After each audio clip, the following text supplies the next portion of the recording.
Good morning from a very tired, worn out koi keeper.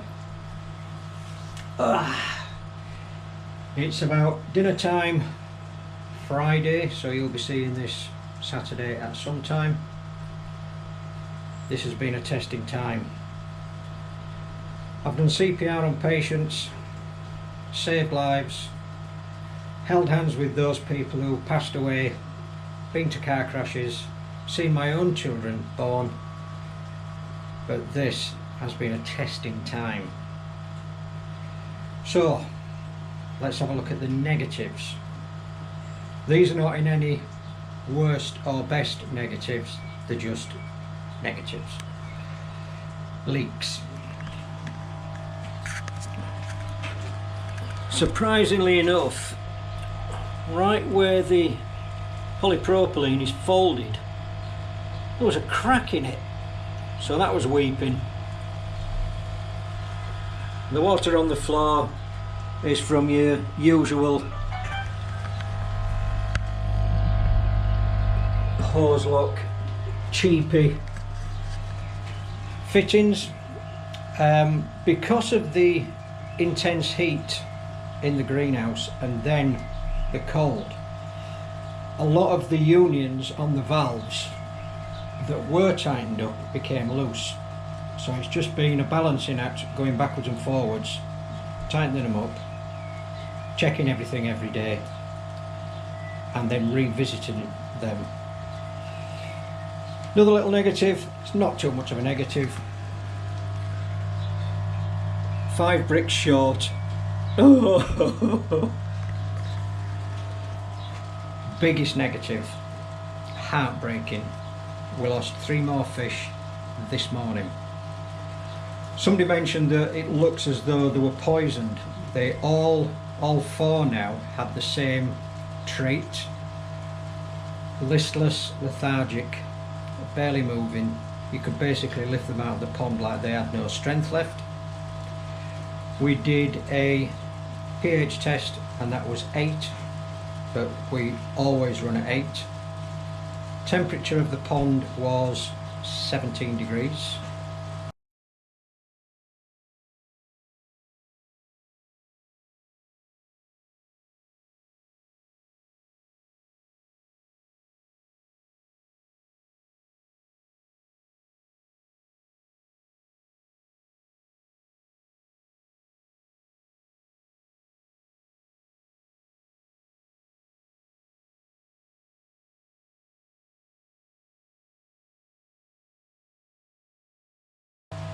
And the chlorine was either 0.6 or 0.8, but it was chlorine. All the water that filled the pond came through the dechlorinator. Yep, I have no idea.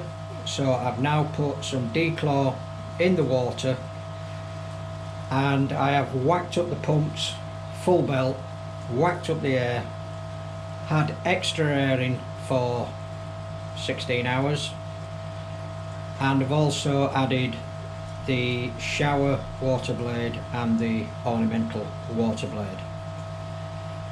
So the remaining fish, I think the smallest one is flashing, but we did find trichodina on that, and we did PP, and we found flukes as well, so we fluke solved it.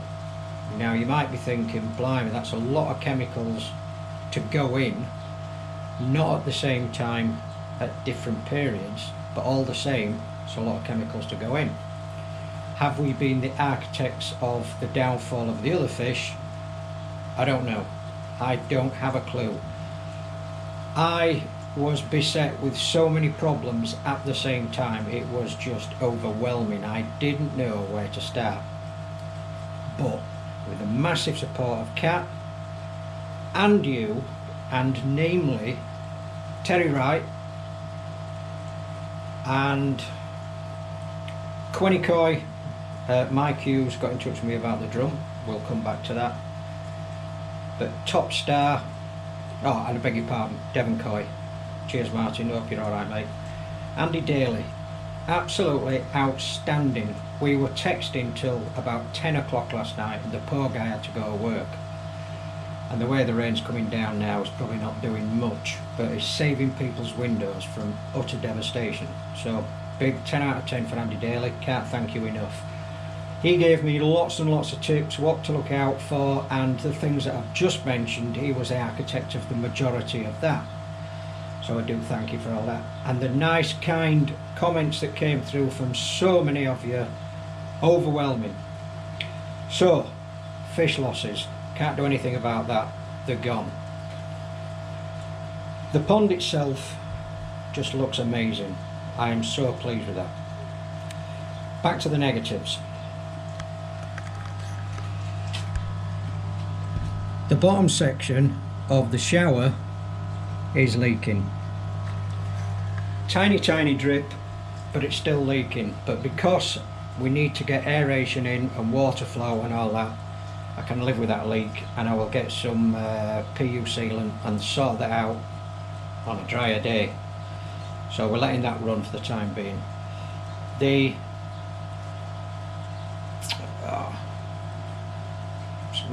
My head's gone. The skimmer, I've put some PP on that, and that seems to be holding, but it's just a shame that it was cracked. Whether it was cracked during manufacture or I cracked it, I haven't a clue, but it had a weep on it, and that's salted.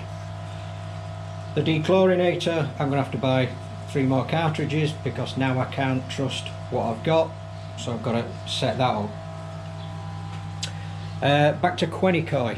Mike Hughes of Quenicoy, top lad. Andy Daly, got in touch with him and said, you know, Steve is going to get in touch with you through his wife's account on Facebook. I have Facebook, but I just never use it, so therefore I'm classed as an old bugger apparently, so there we go. In my brain freeze, when I put the 3-probe sensor, which I'll show you, you might not have a drum, you may have a drum, I don't know. The 3-probe sensor, I put the plug in on the bottom of the unit, but I didn't push it in far enough. So when I was hoping it was going to clean, it wasn't, and therefore I just added that to the whole bunch of negatives that I had running. Pushed it in this morning, plugged it in. Mike was on email, I think just after 7 o'clock, so fantastic response, I appreciate that. Both pumps are running flat out, but despite the rain, let's have a little walk outside and we'll see what we can see. I'll follow you.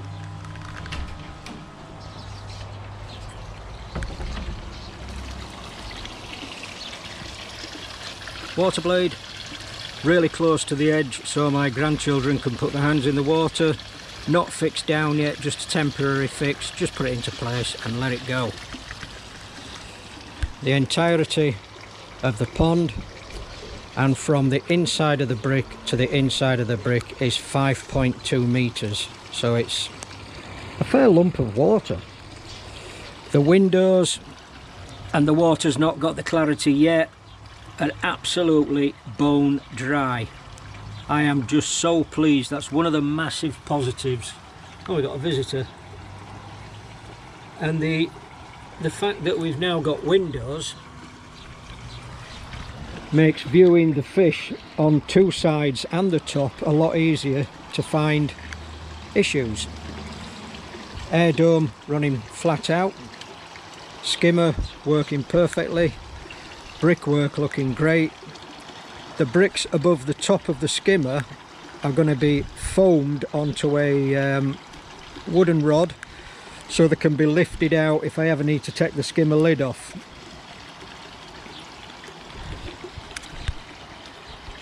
Water blade return, leaking bottom tray we've discussed.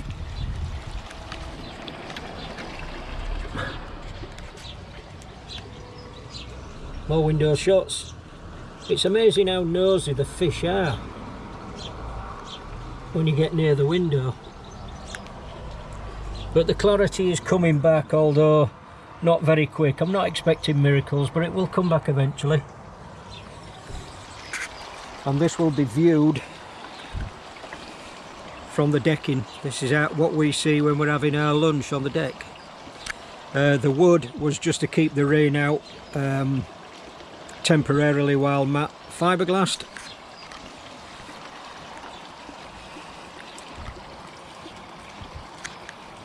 The fish are now starting to move around and they seem that bit happier.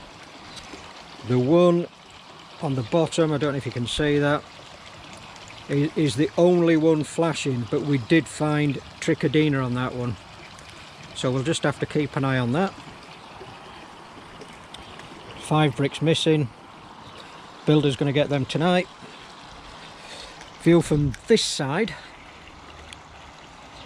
is absolutely beautiful. Just so happy with that.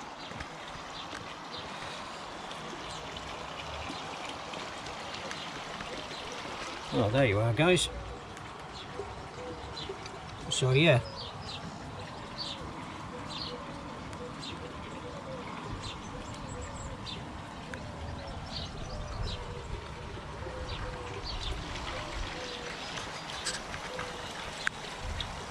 despite the negatives, despite the koi losses, I am just blown away by this pond.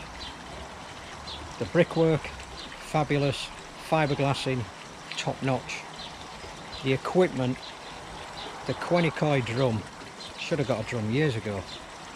Too easy, too easy. I just need to put my top-up system on the drum. Windows, should have got them years ago. Very, very doubtful of the effectiveness of the window and the security of the window, but the PU sealant that I used was just phenomenal. Probably all the PU sealant works the same, but I am just so happy with it. It's awesome. Water level is about 1.5 inches from the top, so it almost gives it that infinity view.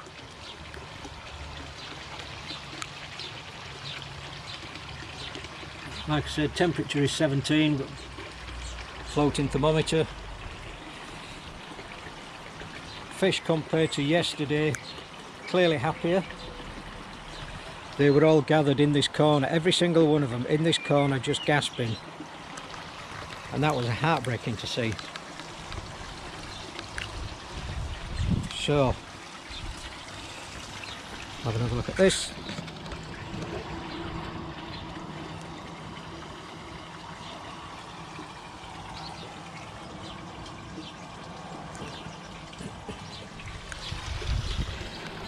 And what remains of my hair is getting wet, so I'm going back in the greenhouse.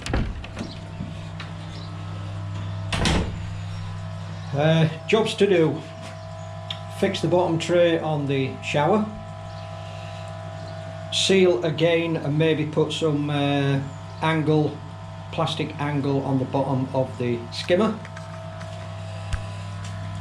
So just put some angle on here and PU it on. I don't want to start welding it because it's quite a difficult area to get into. I need to fit the top up, and correct me if I'm wrong, but I'm going to put it in the dirty side of the drum, then I can monitor the level in there. I might be wrong, I might be right, I'm not certain. I'm going to add the top up control box in here, hopefully that will fit. Probably put the thermometer probe in there. But up to now, and I'm fed up of touching wood, we're in a better position. And Lomagro, such a kind comment that you put on, really like that. Thank you for that. So that's just a quick update of the disaster stroke successes that we've had during this build. There's still more that needs to be done and improved upon. Before we get any fish at all, we need to get right on top of this water quality. and we need to make certain that all the fish are happy before we introduce any more. Cuttlebrook seemed to get mentioned a lot, and we did visit Cat's parents in South Oxfordshire, so there's a very good chance that we could go there someday in the future. So I'll call it a draw. I just want to thank all of you for your wonderful comments. Thankfully there was just no nasty comments at all, so I'm quite surprised because the kids are off school. There you go. So to everyone here that have put a comment down, thank you for the advice that you put in, thank you for the support that you added, and myself and Kat were just blown away. We were so happy with the responses. So in the meantime, get your jab, get your second jab, look after your family, stay safe. Bye bye.